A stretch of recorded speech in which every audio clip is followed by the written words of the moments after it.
పరిశుద్ధ గ్రంథము నుండి పాత నిబంధన గ్రంథము యెహోషువ గ్రంథము 20వ అధ్యాయము. మరియు యెహోవా యెహోషువకు సెలవిచ్చినదేమనగా, నీవు ఇశ్రాయేలీలతో ఇట్లనుము, తెలియకయే పొరబాటున ఒకని చంపిన నరహంతకుడు పారిపోవుటకు నేను మోషే నోట మీతో పలికించిన ఆశ్రయపురములను మీరు ఏర్పరచుకొనవలెను. హత్య విషయమై ప్రతిహత్య చేయువాడు రాకపోవునట్లు అవి మీకు ఆశ్రయపురములగును.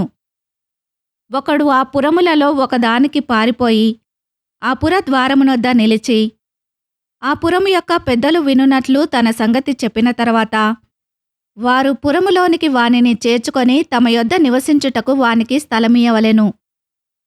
హత్య విషయములో ప్రతిహత్య చేయువాడు వానిని తరిమిన ఎడల వాని చేతికి ఆ నరహంతకుని అప్పగింపకూడదు.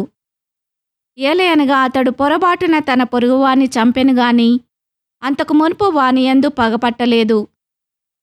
అతడు తీర్పునందుటకై సమాజమునెదుట నిలుచు వరకును తర్వాత ఆ దినములోనున్న యాజకుడు మరణమునందు వరకును ఆ పురములోనే నివసింపవలెను. తర్వాత ఆ నరహంతకుడు ఏ పట్టణము నుండి పారిపోయెనో ఆ పట్టణమునకును తన ఇంటికిని తిరిగి రావలెను. అప్పుడు వారు నఫ్తాలీయుల మన్యములోని గలిలేలో కెదెషును, ఎఫ్రాయిమీల మన్యమందలి షెకెమును, యూదా వంశస్థుల మన్యమందలి హెబ్రోనను కిర్యతర్బాను ప్రతిష్టపరచిరి.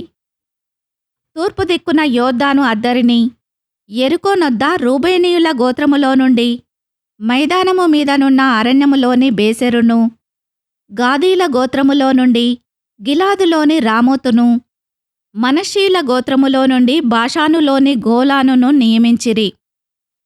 పొరబాటున ఒకని చంపినవాడు సమాజము ఎదుట నిలువక మునుపు అక్కడికి పారిపోయి హత్య విషయమై ప్రతిహత్య చేయువాని చేత చంపబడకయుండునట్లు ఇశ్రాయేలీయులకందరికిని వారి మధ్య నివసించు పరదేశులకును నియమింపబడిన పురములు ఇవి. ఈ వాక్యమును విన్న మిమ్ములందరినీ దేవుడు దీవించునుగాక. ఆమెన్.